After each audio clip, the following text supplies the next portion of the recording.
I told you a story about the car. I'm sure he's going to tell you. It was his uncle who gave it to his dad. His dad gave it to him. Hey, this car is out here. I'm going to drop it off.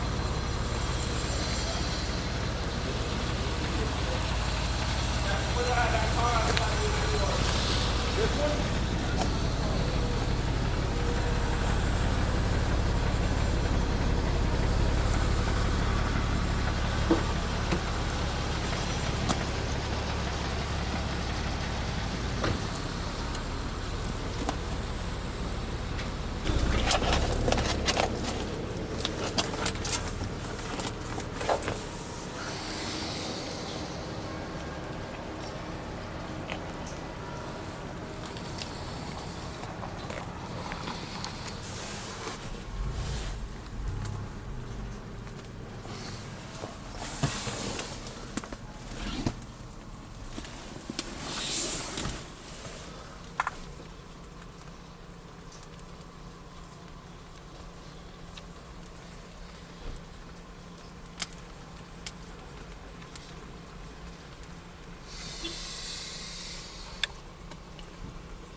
We're at a 964 Targa C2 automatic, and we're gonna do a start and take a little drive. This is my first time driving a. This is. Let me repeat that actually, so you can hear me. This is my first time driving a 964. More than a short distance. So right now we're driving very slowly, warming up the car. And with an automatic, it's easy to warm up. You know, when you're in a manual car in an air-cooled 911, you have to be gentle with your shifts. You prefer to be when it's cold, and stay at low RPM. And it feels like a task. In the air-cooled car, it's really sort of the natural tendency is to want to just mooch along. So warming it up feels very natural. And I'm driving through Nyack. We just left Speed Work, by the way. That was a shop we pulled out of. And I grew up in this area. I used to ride my bike along this road when I was a little kid. Anyway, that's not important. What's important is driving in a 964 with a Tiptronic for the first time, and I'm going to focus on that for a moment. My windscreen is getting pretty foggy, so I'm going to see if things work on the car. So let's see if... Alright, so for instance, things it might need. I just put on the defrost, and nothing's happening. It's interesting. So maybe I'm not pushing the right buttons. Maybe it's just not working. So it's one thing with this car that I'm noting is the controls right now for the fan are inoperable as far as I can tell. That's one concern. The lights seem to work on the car. I'm not getting heat. There's an airbag light on.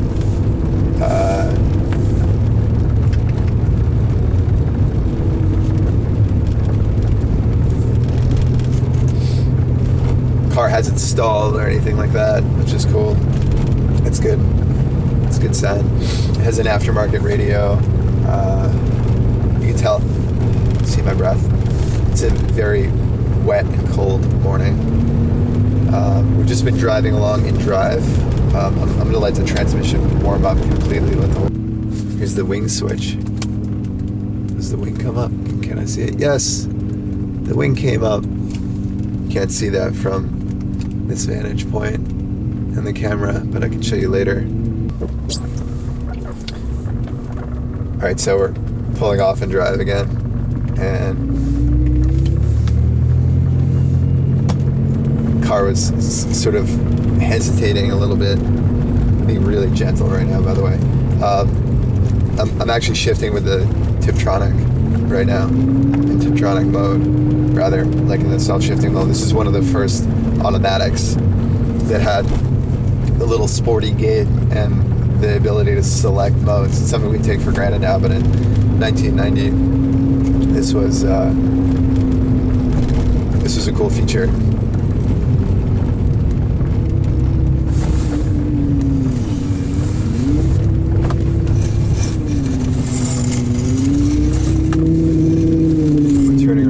State Park. You hear these little grumbles and groans and things.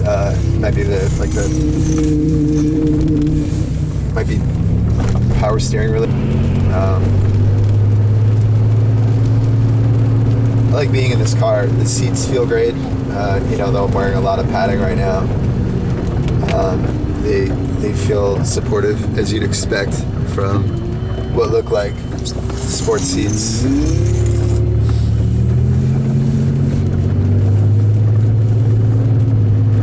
I like the color of this interior. I'm not a huge fan of the burgundy on white, per se. Not that it matters to you. You may like this combination. But I do like the burgundy interior. It's nice. And, the car has a bit of wear. Let's see how many miles are on it.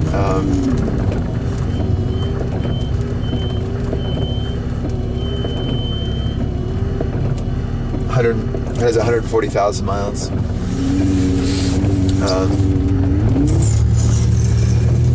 So, the interiors of these cars wear fairly well. There's a bit of scuffing around the bolsters and things like this, but it's presentable for a person that's looking for a driver.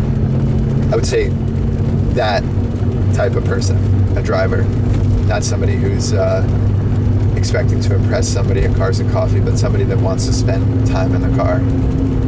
And I'm sure to some people at Cars and Coffee, a car that's used and has character is more interesting. But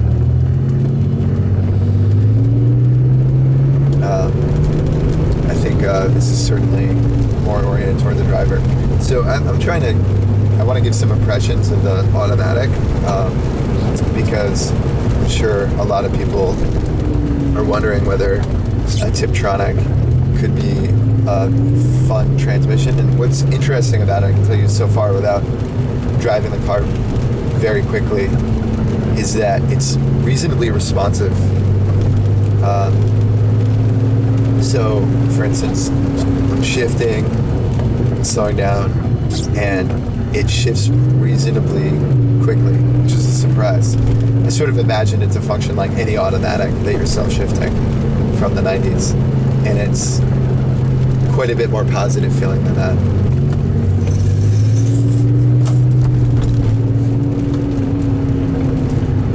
Where we are right now, there really aren't a lot of opportunities to open up the car much, but I want to take another drive down Broadway and just do one hard acceleration now that the car is more or less up to temperature.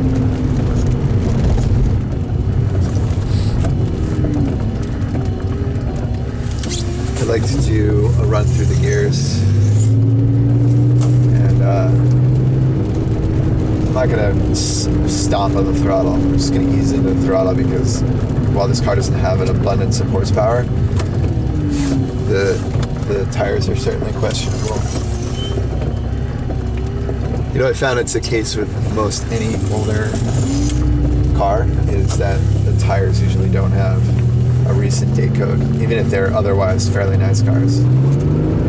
Okay.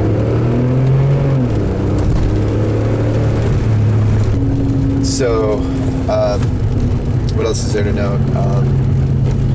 The car feels like it probably needs an alignment. It just doesn't feel like it's tracking perfectly straight, but it's not pulling particularly hard one way or another. Going up the hill in third gear at like lower RPM, just under 2,000 RPM, and it sort of hesitated for a moment, and then over 2,000 RPM, it's pulling pretty clearly, cleanly. So under 2,000 RPM, under load, not heavy load, just going up a hill, it feels like there's a bit of hesitation, and then once you get beyond 2,000 RPM, the car seems to pull quickly. So we're gonna do another quick lap down Old Mountain Road, accelerate hard again, over 5,000 RPM, shifting.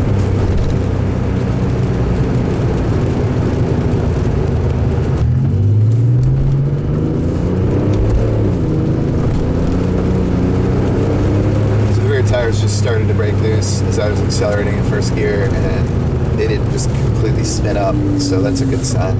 Tires aren't totally shot. It looked reasonably okay, but this could be deceiving. Alright, here we go down Old Mountain Road. My brother Kenny, if you're watching this, you know this road very well, because we used to live just around the corner from here. 2 houses down that way. Car feels pretty good. The suspension feels okay. It doesn't feel like the struts are shot. Just went over some undulations and through a couple of corners. The truck stopped in front of us, so I'm gonna go around the truck. Cool. Windscreen, still very foggy. Car feels good, actually. I'm really curious how bad the leaks are. I like driving this thing. What I'm wondering is, can you drive this car and figure out what you're going to do about the leaks? Not as a daily driver, but as something you take out occasionally and get up to temperature. Or does this case need to be opened up? All the seals need to be replaced? Is there something bigger happening that needs to be addressed right away?